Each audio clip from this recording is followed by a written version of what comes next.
Hi, this is Kevin from Peep Show and Rock Apollo as well. Hey folks, Alif Putra here and the guitarist for Peep Show, and I would like to welcome you guys in Channa Channa Channa podcast.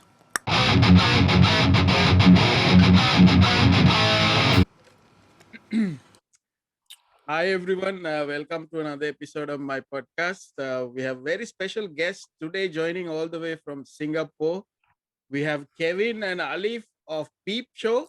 Hi guys, What's up, guys? Hey, Hi, buddy. hello. how How are you you, guys? Channa? I'm good. How about you, Alif? I'm doing great here, buddy. I'm doing fantastic. No complaint. Life is beautiful as such. How are you, Kevin? I'm very well, thank you. Hanging in there. Nothing can be harder when you have whiskey or beer in your hands. So, There you go. There Yeah, you go. actually, I was earlier telling Kevin because I think I saw Kevin only during I think Nickelback show. I think that was the last time I think I saw Kevin. Yeah. yeah. And that was like almost 2 years ago or something like that. Way Was Yeah, it? Oh, before yeah. My goodness. COVID-19. yeah. Goodness. but Yeah, Al, man. but Alif, Alif was part of my podcast very early on, early Mm. episode, and then I went to his show, and so we've been keep in touch a lot, right, Alif? Yeah, buddy. Yep. That's good, man. uh, so Alif, how is the life as a father? Well,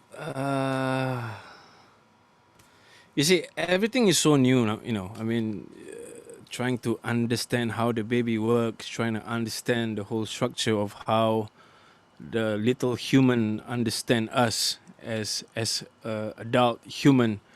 So everything is still very new, but I'm coping well. I mean, I remember the first month when she was born. It was hectic because I sleep 3 hours, and then you have to be up for 1 hour, and then sleep 3 hours, and then up 1 hour. So it was mental. But after that, it seems like it just becomes like a routine. It's no problem. It's all good, man. I'm enjoying it, I think. Right, right. Yeah. So Kevin, what you been up to these days, Kevin? Well, I mean, I've been well, just hanging on. I think that ever since the pandemic and lockdown started, there's been it's been quite a turning point in my social life and in order being not being able to go out as much and not being able to do as much outside. I mean, Hmm. unlike Alif, I don't have a kid, so I don't at least I still get my sleep. I still get to do a lot of things I want to do. And judging from all the white hairs I see on Alif's face, I am That's it. happy that I made that decision to not to not go down that path. Not yet anyway. So yeah, so yeah, pretty good. So far trying to adapt. Finding new ways to adapt to this new norm. Right. Guys, I was so happy that you guys did a late 2020 goodbye 2020 show, just like closing the pandemic, and then recently also you guys did another live show like just few weeks back, right? So how is the situation in Singapore, and then how is the experience of doing a show after this long? Well, I think the last one that we did, actually the second last one, you were right. It was just right at the end of 2020. So the Walla Walla actually came together with this shopping mall, retail mall called Star Vista, and it provided sort of a space for us to do a live performance. It was themed RIP 2020, so in a way to say goodbye to 2020 and what a shitty year it was. So we're very happy that we got invited to do this gig. And before that, actually, it's been almost like a year, or rather maybe 9 to 10 months before that, we had our last sort of live gig in front of an audience. So it was a really good experience. It was really good to come back and be able to play, in front of 150 people. We sold out the concert, thankfully.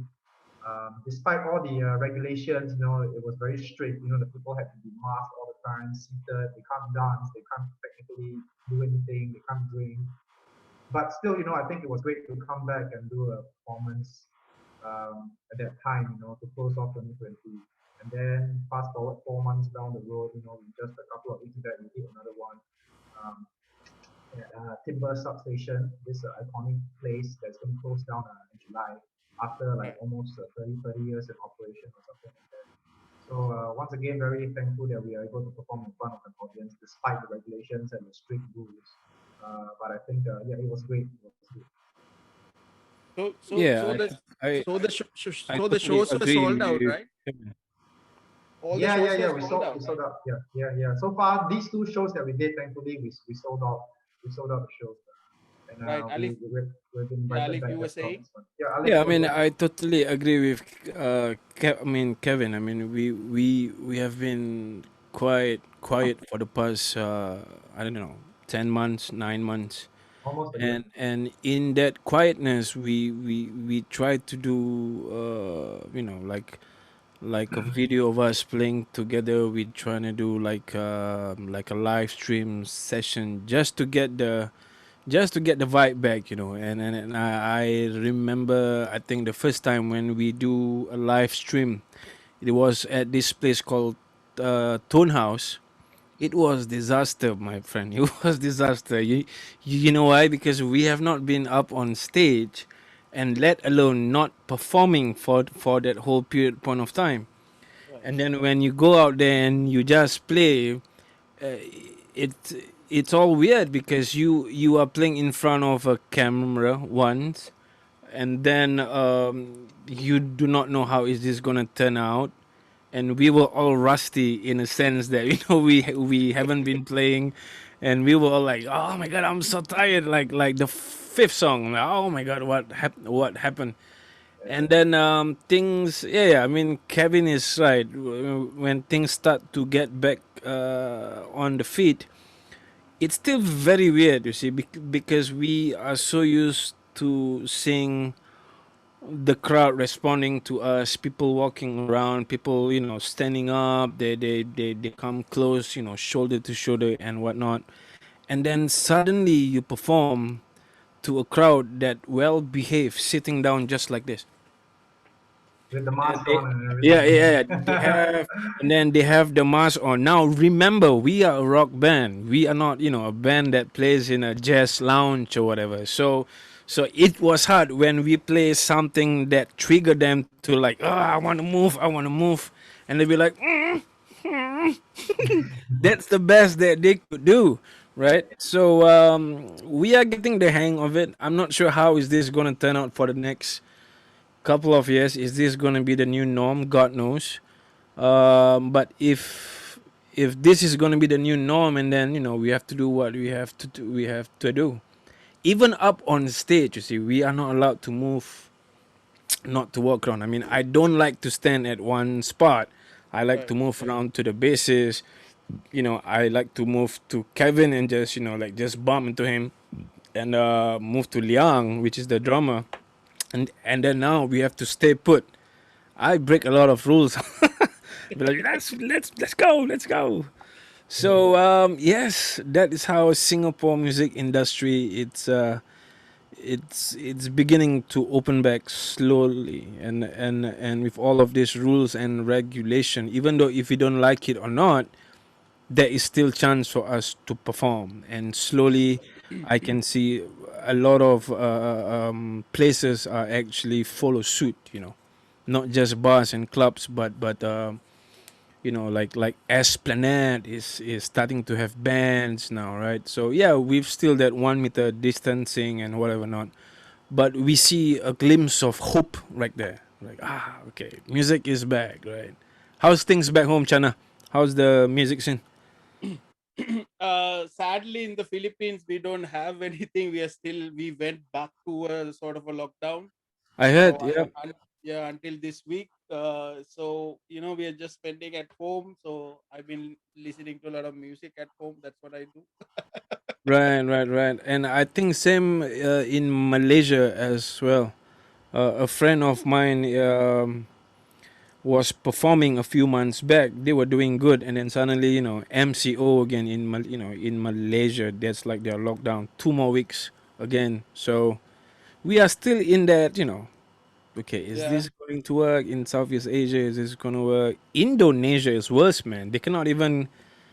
They have to do it quietly. So that's right. how it is, right? I mean, people need to eat because for the most part of is all of our peers are musicians that kind of this is what they do for a living, right? They gig to eat. You know what I mean? Right. So Yeah. if they don't have a gig, done, right? So I could really feel a few of our friends here in Singapore who's doing this full time.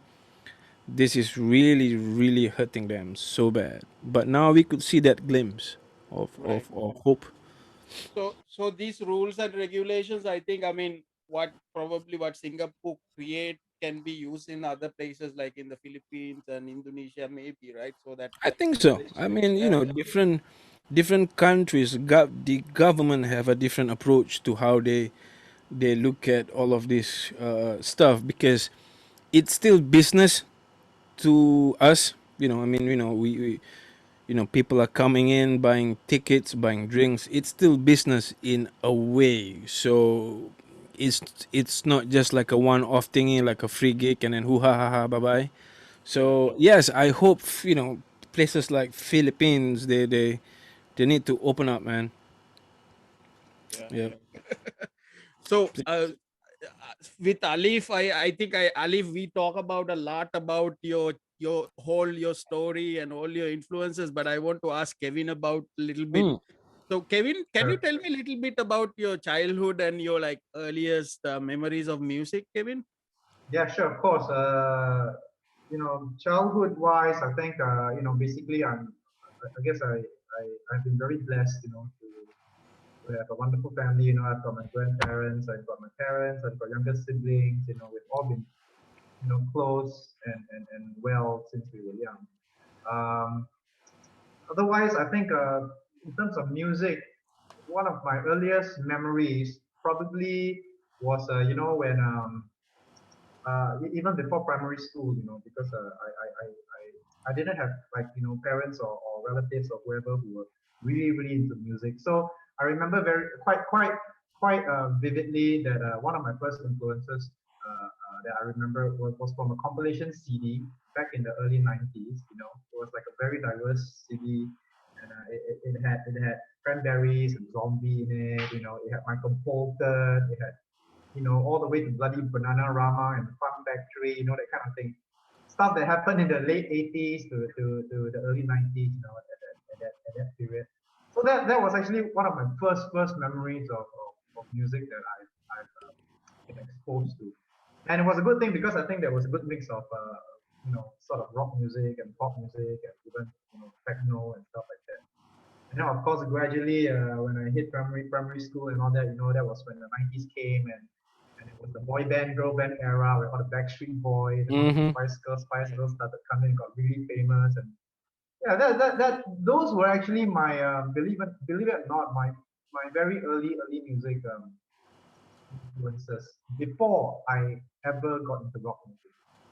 Right. So it was quite funny. I only really got into rock music, I think, when I was in secondary school, which was like when I was like 14, 15, something like that. That was when I Right. really got into rock music. So And what were your like first sort of introduction to rock? What were the uh, bands? honestly, the first real rock, like heavy band that I was actually exposed to and I first listened to was Marilyn Manson. Mm. Right. Yeah, it was big. It was big back in the early 2000s, Yeah. when his rendition of "Sweet Dreams" was the rage at that time. Every kid band was jamming at that time. Since 4/4, bang, chord, and a riff. Who can forget a riff? Even Alif, we perform it once in a while with Peep Show for fun. So Marilyn Manson was one of the first few, and then after that, slowly I got into, the classic, more classic rock stuff. I got into all the Iron Maiden, AC/DCs and Led Zeppelins and Metallica, that kind of thing. But if you ask me at the moment right now, if you ask me now after more than 30 years of my life, which bands that have really influenced me, I would think bands like Nirvana. Nirvana to me was not just music; it was a lifestyle. I love the whole grunge period. I like I like Avenged Sevenfold. Anything that Miles Kennedy is in because he's such a great influence to the way I sing. Um, that kind of thing. That's for me. In a nutshell. Right. I was actually going to ask you because I really felt that Miles Kennedy connection because I when I hear some of the parts you're singing, I sort of feel, oh, that's Miles Kennedy. Yeah, Yeah. well, I'm happy to hear that, man, because that's sort of what I usually always try to go for. That kind of tone, that kind of. I mean, he is a legend. The way he sings, he's probably like the best rock singer today, if you ask me. But yeah, he's probably the biggest singing influencer that Right. I've had to date. Have you guys seen the movie Rockstar? Oh Yeah, of course. yes. I watched it Oh, like more than 10 times, man. I was in the movie. I'm joking. I'm joking. I'm Yeah, joking. you remember the Miles Kennedy actually had a cameo Yeah, on the that last movie? part, right? Yeah, Last the part. last part. Yeah, yeah, and it helps that one of my favorite actors, Mark Wahlberg, was in the show, and then, and Mm. then, and then they had a whole array of rock stars, real rock stars in the movie as well. I mean, fantastic movie. Yep. Right. So Alif, I think I didn't ask you this last time. So how did you guys met and how did this Peep Show idea band started? How did you guys met? Wow. Okay, I'm gonna try to cut everything under 5 minutes. Okay. Okay. Let me go way back so you get the feel of how this thing is started, right? Okay. So I start off in this music industry when I was 17. Okay, and the musicians that I was playing with, they are the kind of musicians who wants to play what they want to play, and and and I was so blessed that they never restrict anything that what I want to do. Okay, and when you're 17, you grow up with this kind of players, you like a sponge, and then you attract what you like, you attract what you don't like, so it becomes a part of me, right? So in that whole my career, it becomes a lot of like showmanship, performance, stage ethic, the way we learn songs. And I remember my band, we don't want to play like whatever the CD is playing. We want to do what we want to do best, right? So after the whole club got shut down, everyone went into their own different path of life, right? So one of them is Tick. I think you guys know Tick Bass, and then like I said, I mean, music is my food. I have to get a gig to sustain my life, right? And then I start to join a different band, and I just don't feel it. It becomes like a job, right? I mean, back in those days, I didn't do it for job. It's like every single thing we want to do something new. We want to see how we can enhance the song, blah blah blah. So fast forward in 2014, I told myself, I said, look, if I want to do this as that boy who always dreams, who wants to play, I need to find someone who wants to play first. Not about money, not about fame or blah blah blah. So I gather a few boys and we start to do that, right? But again, it's a risky business because no one wants to hear rock, right? People want to hear top 40s, right? People want to hear what they need to hear. Now, back in those days, I was playing. I mean, like it's still the same now. I was playing, Green Day, Metallica, Limp Bizkit, and then you enter a place called Clark Key where the whole place is just playing R&B, and Bruno Mars, Black Eyed Peas back in those days, they don't want to hire you. So some of them got offered to do a 6 night gig because it pays the bill. Fine. I mean, everybody got their own, life and whatever not.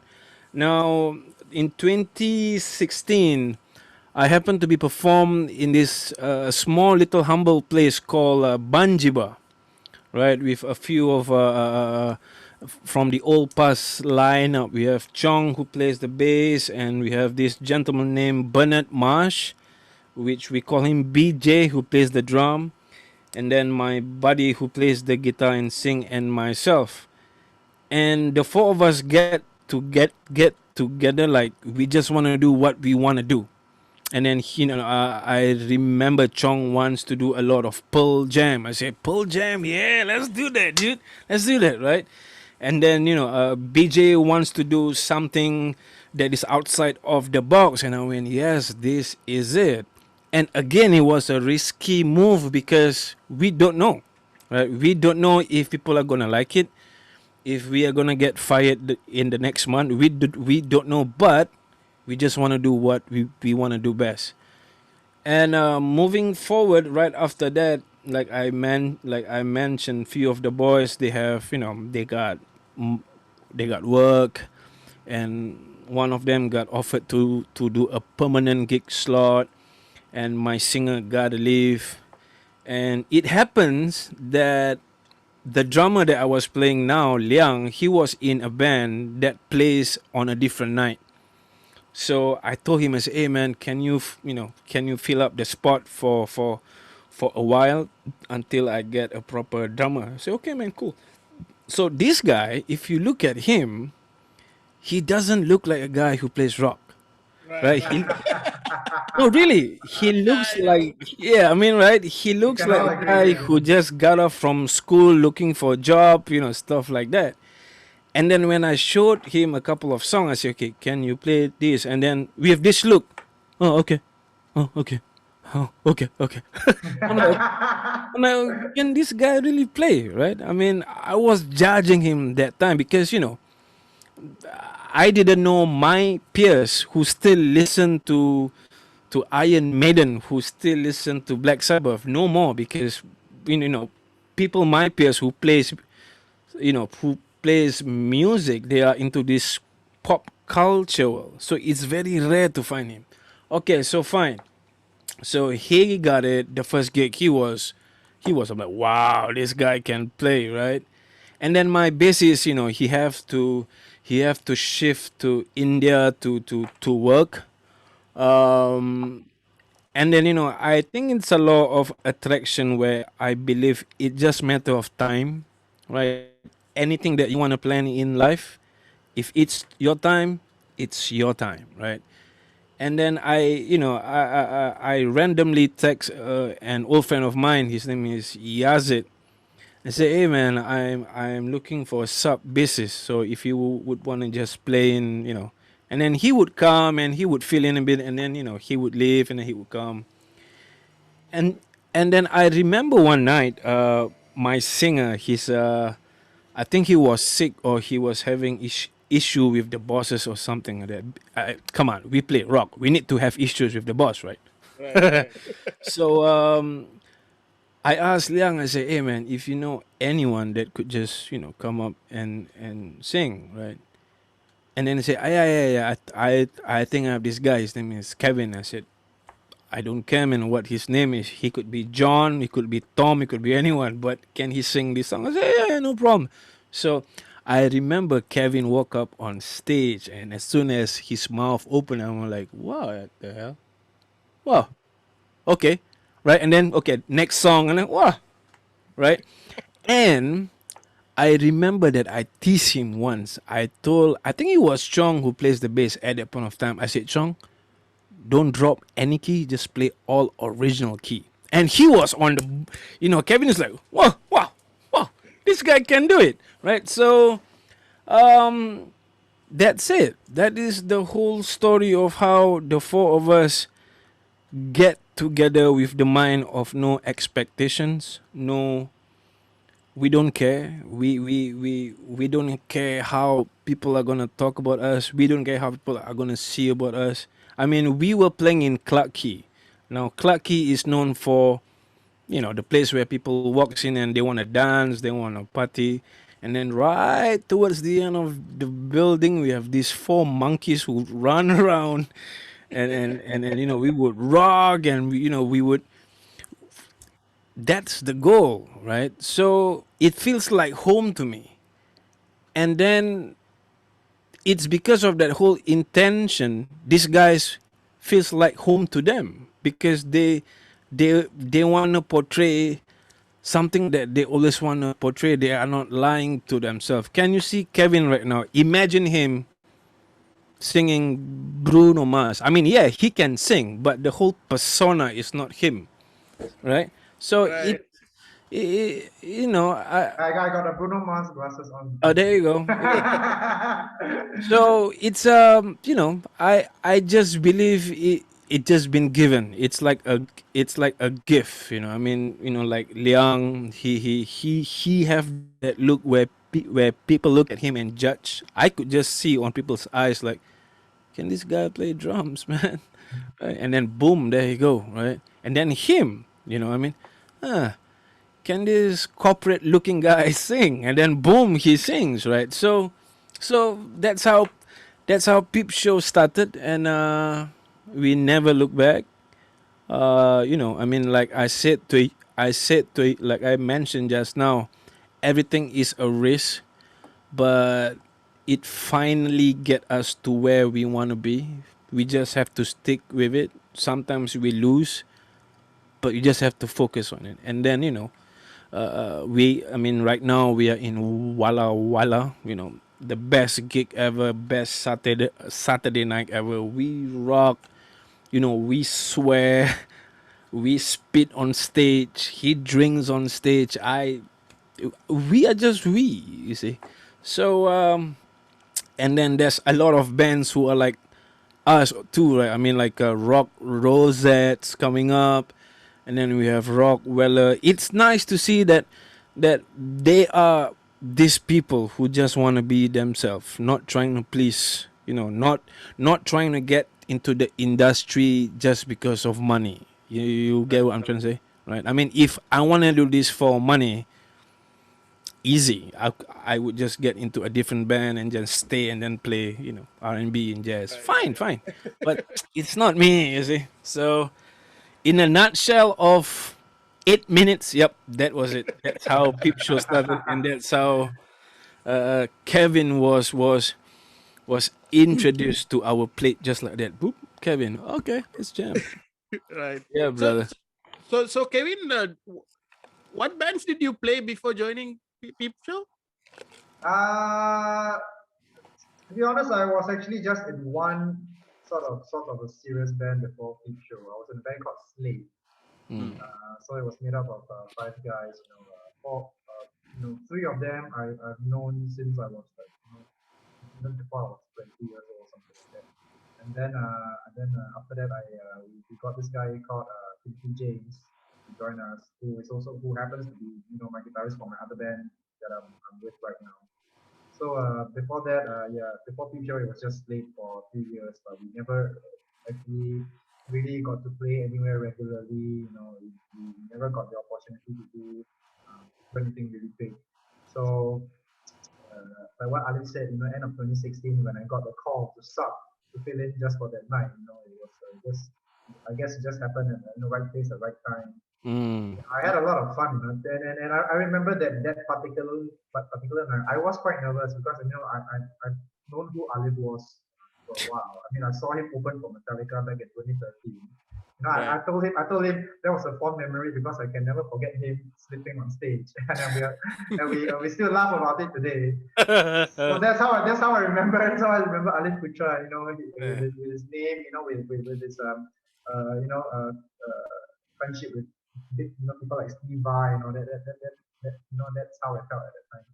And I remember that first night when I subbed for Peep Show, I didn't drink one drop of alcohol, and I got through it. So yeah, after that, things just started to all come together, and Alif asked me to join the band full time. And here we are, 4 years down the road now. There you go. More than Speaking four to years. you, Channa. How amazing in this Zoom section. Ah, love this. 4 years, man. So what were your like guys? What's your like most memorable performance? I know one gig that one of my previous guests from Australia mentioned about you guys, Soran from Hybrid Theories. Oh yeah. Oh wow, my All Right, goodness. because Oh, you perform in the beer fest with them, right, right? right. Oh my God. Oh, he is amazing, dude. His voice. Oh, amazing, Yeah, amazing. that was back in 2019. We blessed to have been invited to Beer Fest by Danny, Yeah. founder of Timber, of course. And then I remember we did two sets. Okay, the first set was a sort of a tribute to the 90s. So we did a whole set of 90s rock. And then we did our Guns N' Roses slash tribute. Yeah. And Hybrid Theories was actually in the same dressing room where we were at that time. They were scheduled to come up right after us. So we got to meet the guys from Hybrid Theories. Nice people, very nice Oh, nice people. blood. Yeah.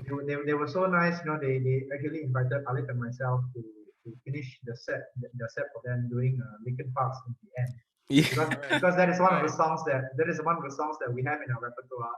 Right. And then yeah, we told them, yeah, we actually do something about ourselves, and they were like, okay, you guys come up and finish the song with us, why not? And Alif and I were like, okay, why not? So Yeah. it was such a great night, a really fun night. Right, right. I think, Chana, to answer your question, what is the most memorable? Memorable gigs, yeah. BFS was one Memorable of gigs. them, yeah. Right. I think for me, wow. We had a Phuket gig. Yes, I was just about to say that. The Phuket gig to me was quite interesting because we had this couple who approached us when we were at Bungee Bar, and then he was saying that, hey man, I got this wedding and I'm looking for a band. And then without missing a bit, I told him, hey buddy, look, if you want us to do Bruno Mars or stuff like that, we can also do it. No, no, no, no, no, no. I want you guys to do whatever you guys did. I'm like, Right. okay, for your wedding. I said, yeah. You mean like all of the stuff? Yes. And can we add more songs? Like, yeah, of course. I mean, you are the boss. And then he start to send Avenged Nice Sevenfold. 7-4. All this kind of stuff. And I'm like, is this guy serious? And then they flew us, all expense paid, tickets, everything. So at that moment we felt like a rock star right there. I mean, I remember going to a sound check wearing a rope. Going for a sound check wearing a rope. But that was a good gig. I mean, it was a good experience. We as a band, we get together even more. We these are, I'm not sure about some guys, but when you have an opportunity like this, it gets the band closer. You are out, far away from home. Yeah, I mean, it's Phuket, it's not that far, but you talk to each other, you see each other in breakfast, you go out at night having dinner, and then you guys have a laugh, and then the next night you just go for it. Like, this is what I do for a living. Just go for it. That is the best memorable gig ever, ever. And we flew in with four other guys who's part of the roadie, part of the sound crew, and the sound technician. It was a great gig, man. It was a great gig. Yeah, love it. Right. So last 2019, I went to Paul Gilbert show in Substation. Oh yeah, yeah. So that venue is now closing, right? Yes. In July, yeah, Unfortunately, yes. yeah. That's it. That that's been a very old venue in Singapore, right? For Oh gigs. yeah, yeah, yeah. Yeah, I think I 20 over years. Yeah, that was yeah, one of the first places I started to hang out. When it was right. legal, to go out and drink. So Yes, I totally agree with Kevin. That was the first, I believe, besides Youth Park, was the place where bands get together. Doesn't matter if you're a rock band, a punk band, a metal band, metalcore, whatever, and you just jam and everybody gets together. It's like a community of musicians to hang out, and then you every week you get to perform. And when you are a kid, when you tell your friends, hey, I'm gonna perform at Substation, they'll be like, what? Substation? Yeah. Wow. Right, it's big, it's huge. So yeah, unfortunately, I think by this July, right, Kevin, it's gonna, yeah. So that's the end of it, buddy. Right. That's the end of rock and roll in Singapore. Yeah, but Not if we can help it. Not if we can help it. yeah. One place is closing, but I saw another place open. Our friend Ross opened a Yeah. bar, right? Yes. Yes. Yes. Yes. Ross. Flying V Metal Bar. That's it. Yeah. I spoke to him on the phone a few months back. We were just catching up, and we were just sharing a few of the business ideas and whatever not. I heard that he's gonna expand it to have like a space where he could do like like a press conference if he brings the band over. He wants to do like a small mini shows for the Right. investors, blah blah blah. So maybe, maybe. That's a good I, I, thing. Yeah. I I went there just a couple of weeks back. Right. Checked out the place. Right. Really, really cozy, nice. Rock and roll, It is. heavy metal feel. And yeah, It and then is. he showed me the space that's like right opposite and plans to expand it. So I mean, Yeah. I hope that happens. Yeah. Yeah. Right. Yeah. Kevin, so Kevin, outside of Peep Show, you actually send me your song from your other project, Rock Apollo, Yeah. The Dawning Light. I really loved it. Can you Good tell me song. a little bit about that project and the song? Sure. I mean, last year, most of last year, even till now, it's sort of been on lockdown. So there's not been a chance to perform live in front of people regularly. So me and my good buddy, Timothy James, my guitarist from Slade. Awesome guitar player. We by the way, Timothy James has also covered Alif on guitar for Yeah. Peep Show a few times as well. So we decided, it was high time we sat down together and started, writing our own stuff, just because we've been wanting to do this for a while anyway. Mm. So we wrote. Finally, after a few months, we recorded this new single called "Dawning Light," which was actually released last month, and it's sort of inspired by COVID-19, but also on a wider perspective, it sort of talks about the darker bits of life, and how in spite of all these things, we should always. It is an encouragement for everybody to just remain hopeful and always look forward to better days. So that's what the song is about, and we of course made it maybe because we like it. Maybe this is our first single. We wanted to Mm. make it epic sounding. Yeah. So that's something that we did. We recorded, at Sneak Beat Studios. Shout out to Leonard and his team for helping us with the recording and all that. So yeah, I think so far the response has been good, and I'm glad you like it, Channa. Alif also, I'm Yo, pretty yeah, sure. love it. So Yeah. Beautiful. it's on Spotify, it's on all the streaming platforms on YouTube, so do check it out. Yeah, and your vocals are sweet. I Thank agree. you, I thank agree. you. I Well, agree. was actually a lot more challenging doing that song because I prior to this have not had much experience with recordings and professional recordings and stuff. So it was a really good learning experience as well. We are writing more stuff, so hopefully in the next coming few months, probably might put up more stuff as well. So look Right. forward. Yeah.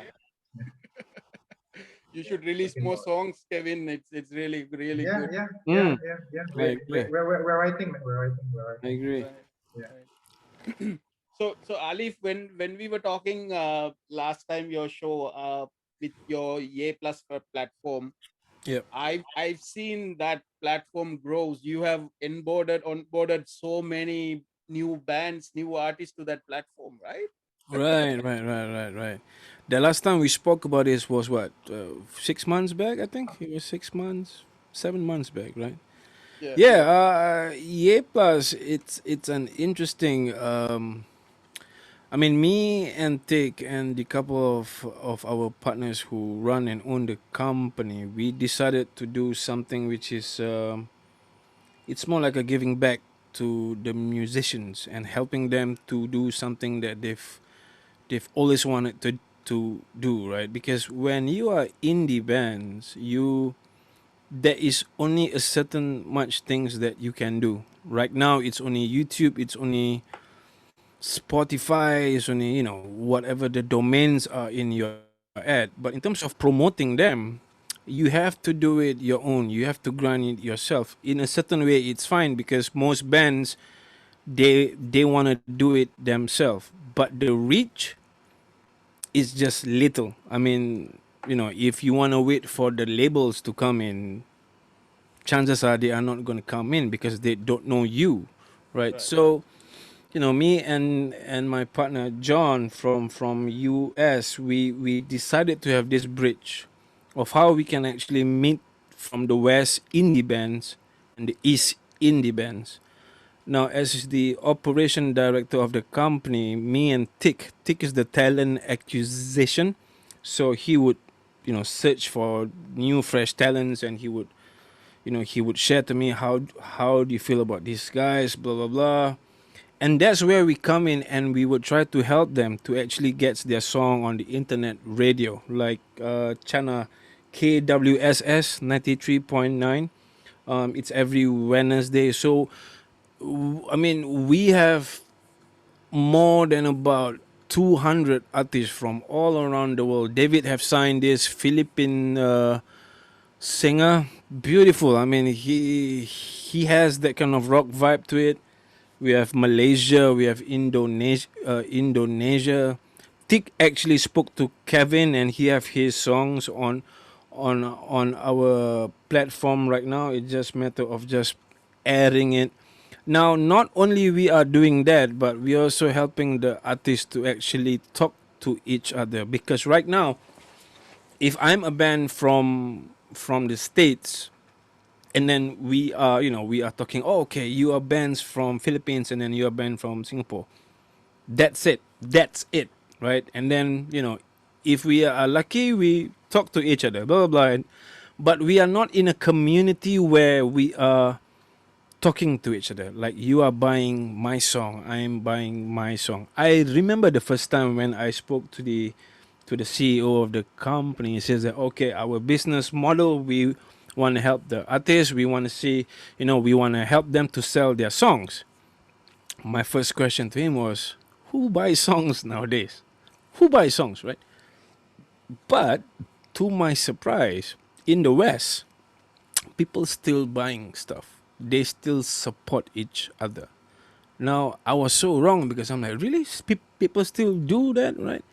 But there is no platform for people to actually get together. Not only selling their song, they can sell their merch. They can talk to artists. They can do their own private concert. Right now, we have our own app which is up and running. We are just speaking to Vimeo on how we are going to get the this is a bit techy stuff. I'm not really that good, but it's somewhere between the lines of, what if the artist, okay, let's say Rock Apollo right now, they sign up as our Year Plus artist, and then they want to do their own private show. Okay, they want to do their own private show. They want to charge, I don't know, $1, right? And how are they going to take control of that? We are not going to take a single dime. We are just providing that. Right? How are they going to do that? Because Zoom has never actually done it. And even if we are going to jam in Zoom, there is still going to have that latency, right? Right. So we are going into that direction on how we can do help these artists to actually go up and let the whole world knows about them. I mean, we have like about hundreds of talent, beautiful talents. I mean, we have We have Simon Yong Song, one of the great guitar players in Singapore. We have Rock Apollo. We have a few guys, singer, songwriter. We have Malaysia. We have Indonesia. We have Philippines. We have Japan. Her name is Miyuki. I think you heard about Miyuki. Yeah, She's yeah. she's a beautiful Japanese chick. She looks very very tame, but she's a metalhead, man. I'm just what? Yo, Kev, I would send you this link. She's just amazing. She's like baby metal plus, I mean, crazy. So yeah, that is with Ye Plus. I've been doing it for a year now. So back and forth. A Right, different right. side of jumping a bit on a different lane. You Yeah. know. So when this lockdown everything happened, all the shows got because you guys know I go to all the shows like before. Yeah. So when all this lockdown happened, I was quite skeptical about the live streaming thing, but now over time I actually enjoy the live streams. I do watch. Last few days back I watched Korn did their live stream, which was Yep. amazing. Yep. So I now actually looking forward to all the live streams because now I can watch all these bands in the US, in the Europe. Precisely. Yeah. it's Yeah. it's It uh, is. it's it's really great experience. I have Yeah. a Yeah. strong feeling it's gonna be the new norm now. But if you want to talk about how do we monetize it, it's still try and error because as we all know, live stream it's a free thing, right? Only the big boys having the whole components. How do you want to sell the e-tickets, the virtual tickets? All in Singapore, we I don't see it yet. We have Mm-hmm. not seen nothing yet like that. But in the States, I mean, like Korn has done it. Trivium has done it, right? I think a few months back. Yeah, Joe Bonamassa done it. Metallica done it once, but it's for charity. Foo So Fighters have done it. yeah, yeah. So it it could be a new norm. We don't know, right? But when yeah, the time comes, if we are not prepared, we might lose out, man. I mean, like when the whole lockdown happened, uh, I I need to have a certain money coming in, and then I was doing this online, lessons and whatever not, and I have to learn about how am I supposed to connect this mic to my computer, and then how am I supposed to get my guitar, everything. So right, so so this becomes like a new norm now, man. So you know, But because if you ask me, it still doesn't take away what live performances can oh, offer. Right? definitely, right, of right, course, right. That is still the whole of element, the course. whole the fundamental of a live performance is Of what you get course. on a And live the show. whole world is actually waiting for it. Yeah, it The can never whole be world. replaced. No, that can never be Right. replaced. Right. So Kevin, Alif, so what's your message to the viewers and also the people who support you? Uh, what's your message? Kevin, you want to go first, buddy? Well, yeah, I mean, I personally would like to thank everybody who has been supporting Peep Show since we started. I think we've built quite a very loyal and supportive sort of fan base. We've got to know a lot of people, a lot of friends through these 4 years of experience. I just want to say thank you, for all the love and support, and also, just to keep safe and take care.